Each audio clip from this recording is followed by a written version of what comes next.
قائد اعظم کی اعلیٰ ظرفی کی ایک مثال۔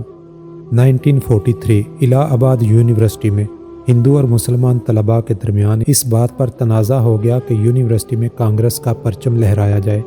مسلمان طلباء کا کہنا تھا کہ کانگریس کا پرچم مسلمانوں کے جذبات کا عکاس نہیں، اور چونکہ الہ آباد یونیورسٹی میں مسلمان طلباء کی اکثریت زیر تعلیم تھی، اس لیے یہ پرچم اصولاً وہاں نہیں لہرایا جا سکتا۔ ابھی یہ تنازع جاری تھا کہ اسی سال پنجاب یونیورسٹی کے مسلم طلباء کی یونین سالانہ انتخاب میں اکثریت حاصل کر کے کامیاب ہو گئی۔ یونین کے طلباء کا ایک وفد قائد اعظم کے پاس گیا اور درخواست کی کہ وہ پنجاب یونیورسٹی ہال پر مسلم لیگ کے پرچم لہرانے کی رسم ادا کریں۔